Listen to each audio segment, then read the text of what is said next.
So, in January 1981, Lampião da Esquina published a striking cover. Brasil, campeão mundial de travestis. Brazil, world champion of travestis. Depicting 11 travesti artists as a football team.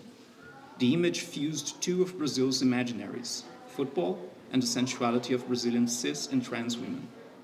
From the 1960s, Brazilian travestis sought opportunities in Western Europe, fleeing political repression and social challenges under the 1964 military dictatorship.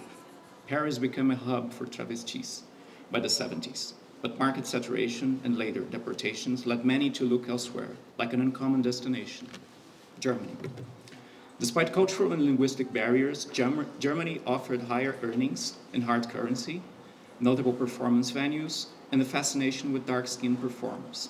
The artists immigrated to escape repression and stagnation or to seek artistic growth. Germany's relatively open environment allowed them to develop their careers.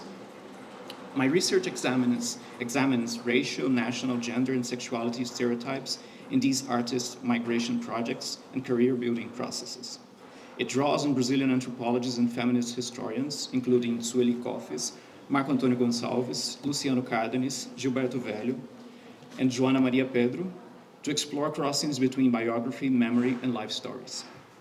The idea of sex ascetization, as elaborated by Ulrich Schaefer and others, is important for linking exoticization, sexualization, and colonial associations of tropical settings and desire. Queer temporalities, as discussed by Jack Halberstam and José Esteban Muñoz, anticipatory processes as framed by Arjun Appadurai and Rebecca Bryant, or futurizations, as discussed by Ezequiel Gatto, enrich my analysis of the interlocutors' ideas about their futures. The concept of ancestrality, proposed by the Brazilian travesti actress, playwright, and transpologist Renata Carvalho, and expanded by trans scholars like Angie Barbosa and Brumi Dezembro Iazetti, connects all of these aspects. Methodologically, I employed biographic interviews with living artists, semi-structured interviews with colleagues of deceased artists, and documentary research. This included analyzing advertisements, photographs, videos, and media clippings from Brazilian and German archives. The dissertation comprises 5 chapters, each exploring an artist's life and career. Eine Reise um die Welt examines Ivana, the artistic persona of Ivan Monteiro Damião, who was born in northern France to a Portuguese family and performed in Brazil between 1953 and 1963, before moving to West Berlin. Die Schwarze Venus aus Rio de Janeiro focused on Milena de Souza, a dark-skinned transgender woman from Rio who became a star in West Berlin.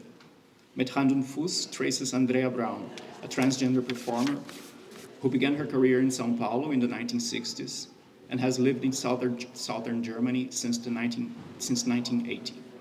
Lampenschirm heißt auf Brasilianisch explore the creative world of Abajur, the drag persona of Sérgio Adriano do Nascimento, a versatile artist and performer from Campina Grande, Brazil, who became an important part of drag culture in Düsseldorf since the mid-2000s.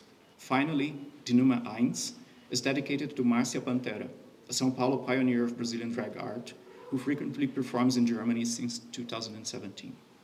Having crossed different political and social contexts in both countries, I suggest that the documentation of these artists' lives and voices shows the richness of trans and queer global history, and it's important for us to imagining other futures. Thank you for your attention.